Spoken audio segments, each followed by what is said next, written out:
Hello दोस्तों, नमस्कार। आप सभी का हमारे यूट्यूब चैनल पर स्वागत है। तो हमारे यूट्यूब चैनल पर क्लास 12th बायोलॉजी के जो पूरी किताब होती है उसमें से आपके जो सबसे ज़्यादा इंपॉर्टेंट बहुविकल्पी प्रश्न होते हैं उन प्रश्नों की यहाँ पर सीरीज चल रही थी। यदि हम लोग क्लास 12th बायोलॉजी की पूरी किताब से बात करेंगे तो लगभग आपसे 80 से 85 महत्वपूर्ण बहुविकल्पी प्रश्न होते हैं जो कि आपके बोर्ड एग्जाम 2025 में आ सकते हैं। तो उन सारे प्रश्नों को इस सीरीज के अंतर्गत करवाया जा रहा था। इस सीरीज में अभी तक हम लोगों ने लेक्चर नंबर 4 तो देख लिया था। आज का वीडियो का लेक्चर नंबर 5 होने वाला है जिसमें हम लोग आगे के महत्वपूर्ण बहुविकल्पी प्रश्नों को करने वाले हैं और ये वीडियो आप सभी लोग के लिए बहुत ही इंपॉर्टेंट रहने वाली है। और यदि आपने इससे पहले के वीडियोस को भी नहीं देखा है तो आप लोग प्लेलिस्ट में जाकर के चेक कर सकते हो या फिर आप लोग डिस्क्रिप्शन बॉक्स में भी जाकर के देख सकते हो। वहाँ पर भी मैं लिंक डाल दूंगा, वहाँ से आप लोग जाकर के सारे वीडियोस को अच्छे तरीके से देख सकते हो। यहाँ पर ऑल इम्पोर्टेंट पीवाईक्यू सीरीज चल रही है जिसमें हम लोग क्लास और बायोलॉजी के साथ साथ फिजिक्स और केमिस्ट्री में भी इसी प्रकार से महत्वपूर्ण प्रश्नों करवा रहे हैं पूरी किताब से। जैसे कि यदि हम लोग बायोलॉजी की बात करेंगे तो अभी तक हम लोगों ने क्लास 12 बायोलॉजी की पूरी किताब से आपको जो सबसे ज़्यादा इंपॉर्टेंट बहुविकल्पी प्रश्न होते हैं इसको सीरीज को स्टार्ट किया है। उसके बाद में फिर हम लोग पूरी किताब से आपके सबसे ज़्यादा इंपॉर्टेंट अति लघु उत्तरीय प्रश्न होते हैं, लघु उत्तरीय प्रश्न होते हैं, दीर्घ उत्तरीय प्रश्न होते हैं, उन सारे प्रश्नों को भी करने वाले हैं और हर एक प्रश्न के साथ साथ उसका उत्तर भी आपको यहाँ पर बताने वाला हूँ। तो इसीलिए चैनल हमारा आपके लिए बहुत ही इंपॉर्टेंट है, तो इसीलिए आप वीडियो को लाइक करो, चैनल को सब्सक्राइब करो। फिर हम लोग वीडियो को स्टार्ट करते हैं और आज हम लोग लेक्चर नंबर 5 में जो इंपॉर्टेंट बहुविकल्पी प्रश्नों को करने वाले हैं उसको हम लोग देखना शुरू कर देते हैं। तो वीडियो में आगे बढ़ने से पहले मैं आपको बताना चाहता हूँ कि यदि आप लोग टॉपर ग्रुप ज्वाइन करना चाहते हो 2025 की बोर्ड परीक्षा के लिए तो आप लोग ज्वाइन कर सकते हैं, जिसका प्राइस 499 रखा गया। इसमें आपको फिजिक्स, केमिस्ट्री, बायोलॉजी तीनों सब्जेक्ट के नोट्स और इंपॉर्टेंट क्वेश्चन आंसर मिलेंगे। यदि आप लोग लेना चाहते हो तो आप लोग इस नंबर पर व्हाट्सएप पर मैसेज करो। नंबर हो जाता है 9793940081। इस नंबर पर आपको व्हाट्सएप पर मैसेज करना, वहाँ पर आपको सारी जानकारी मिल जाएगी। तो चलिए अब हम लोग अगले पेज पर बढ़ते हैं और वहाँ पर जो हम लोग महत्वपूर्ण बहुविकल्पी प्रश्न करने वाले हैं उसको हम लोग देखना स्टार्ट कर देते हैं। तो चलिए इस पेज को यहाँ पर मैं हटा देता हूँ। और साथ ही में यदि आप लोगों ने अभी तक वीडियो को लाइक नहीं किया तो वीडियो को जरूर लाइक किया करो इसी प्रकार के और भी इंपॉर्टेंट प्रश्नों को जानने के लिए, क्योंकि जब आप लोग सपोर्ट दिखाते हो तो और भी अच्छा लगता है इसी प्रकार से और भी महत्वपूर्ण वीडियोस को बनाने में। और साथ ही में इस प्रकार से लिखने में और वीडियोस को शूट करने में काफ़ी ज़्यादा समय लगता है, मेहनत लगता है। तो इतना उम्मीद तो मैं आपसे कर ही सकता हूँ कि आप लोग वीडियो को जरूर लाइक करेंगे। तो चलिए देखते हैं, इसमें जो हमारा अगला प्रश्न हो जाता है आपका हो जाता है कि उत्परिवर्तनवाद दिया था, यानी कि उत्परिवर्तनवाद एक सिद्धांत है जिसको किसने प्रतिपादित किया था, ये चीज़ हमको इसमें बताना है। वेरी इंपॉर्टेंट क्वेश्चन ये आपका होता है। तो यार 13 में, 17 में और 16 में 3 बार पूछा गया है। आपको पता होना चाहिए कि उत्परिवर्तनवाद आखिर क्या होता है और किसने दिया था।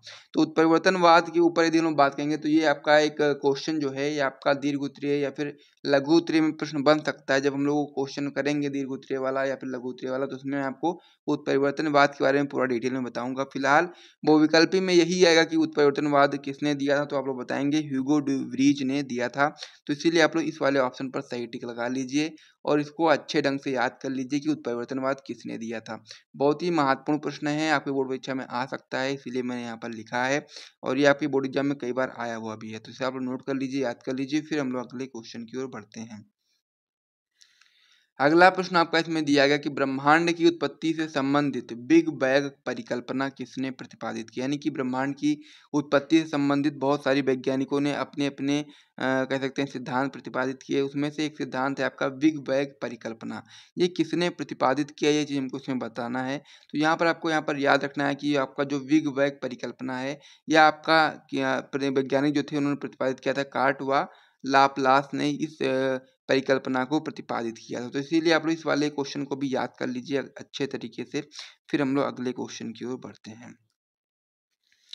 अगला प्रश्न आपका इसमें हो जाता है कि प्राकृतिक चयन सिद्धांत किसने प्रतिपादित किया। ये क्वेश्चन भी काफ़ी इंपॉर्टेंट है कि प्राकृतिक चयन सिद्धांत आखिर किसने प्रतिपादित किया था। 2014 में और 18 में 2 बार आपकी बोर्ड परीक्षा में क्वेश्चन आया हुआ भी है, तो आपको याद रहना चाहिए कि प्राकृतिक चयन सिद्धांत किसने प्रतिपादित किया था। और प्राकृतिक चयन सिद्धांत की परिभाषा भी आपको पता होनी चाहिए, जो कि हम आगे बताएंगे आपको।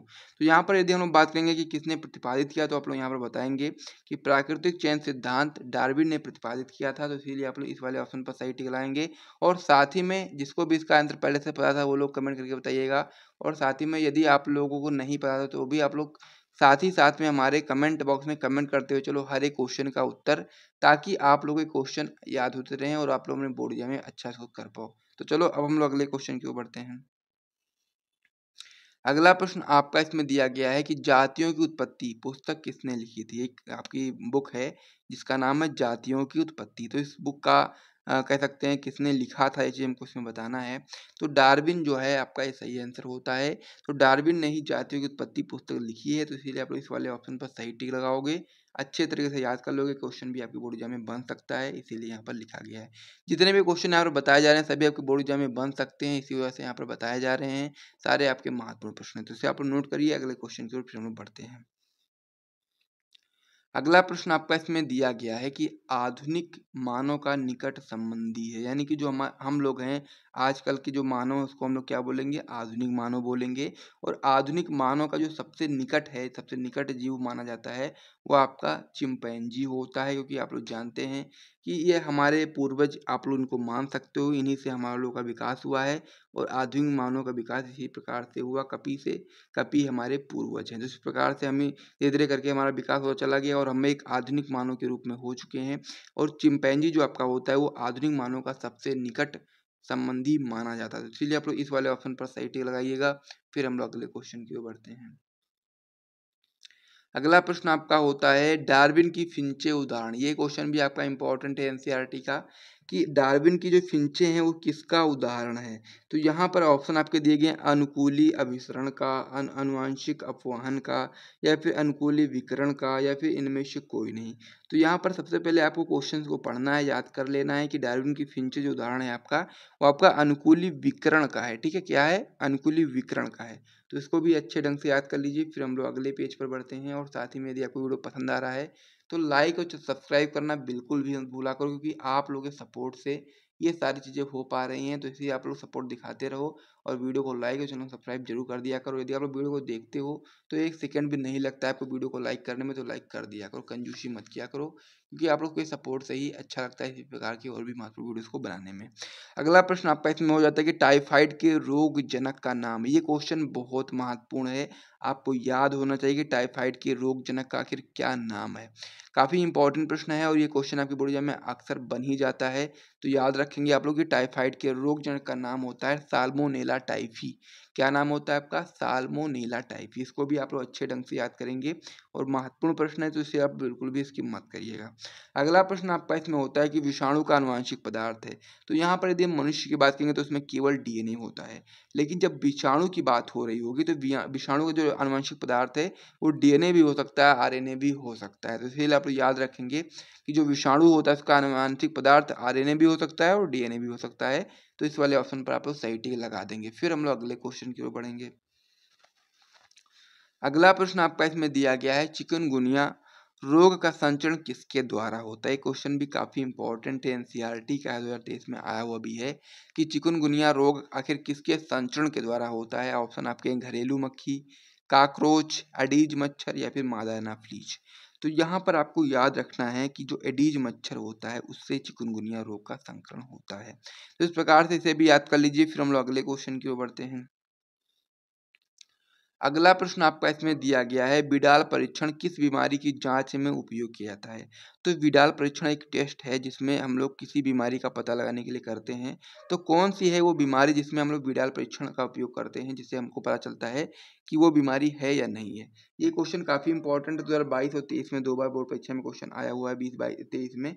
तो यहाँ पर याद रखना है कि विडाल परीक्षण जो आपका होता है वो आपका टाइफाइड रोग की जांच के लिए किया जाता है। और जब विडाल परीक्षण हम लोग करते हैं तो उससे हम लोग को पता चलता है कि टाइफाइड है या फिर नहीं है। तो इस क्वेश्चन को भी आप लोग अच्छे ढंग से याद कर लीजिए। फिर हम लोग अगले क्वेश्चन की ओर बढ़ते हैं। और अगला क्वेश्चन बहुत ही महत्वपूर्ण है कि डेंगू बुखार का वाहक है। तो डेंगू बुखार का कौन सा मच्छर जो वाहक होता है वो चीज हमको बताना है। पहला आपका एडीज मच्छर, एनाफ्लीज, क्यूलेक्स, इनमें से कोई नहीं। तो डेंगू बुखार का जो वाहक होता है आपका एडीज मच्छर होता है, इसको भी याद कर लीजिए। और कमेंट बॉक्स में अभी के अभी कमेंट कर दीजिए, और यदि आपको पहले से आंसर पता था तो वो भी आप लोग कमेंट करके बता सकते हैं। तो इस प्रकार से डेंगू बुखार का वाहक कौन है, एडीज मच्छर। इसको आप लोग याद कर लीजिए, नोट कर लीजिए। फिर हम लोग अगले क्वेश्चन की ओर बढ़ते हैं। अगला प्रश्न आपका इसमें हो जाता है कि विषाणु संक्रमण से बचने के लिए शरीर निम्नलिखित में से किस विशेष प्रोटीन को उत्पन्न करता है। यानी कि हम लोग को इसमें बताना है कि विषाणु जो संक्रमण होता है, विषाणु संक्रमण से बचने के लिए जो हमारा शरीर होता है वो इनमें से कौन सा प्रोटीन को उत्पन्न करता है। पहला ऑप्शन आपका इसमें दिया गया है इंटरफेरॉन, दूसरा आपका देगा हिस्टामिन, तीसरा आपका देगा कोलोस्ट्रम, चौथा आपका देगा सेरोटीन। तो यहाँ पर आपको अच्छे ढंग से याद करना है कि विषाणु संक्रमण से बचने के लिए जो हमारा शरीर होता है वो एक विशेष प्रकार का प्रोटीन उत्पन्न करता है जो कि आपका होता है इंटरफेरान। तो इंटरफेरान पर आप लोग सही टिक लगाएंगे और अच्छे तरीके से याद कर लेंगे कि विषाणु संक्रमण से बचने के लिए हमारा शरीर इंटरफेरान प्रोटीन को उत्पन्न करता है।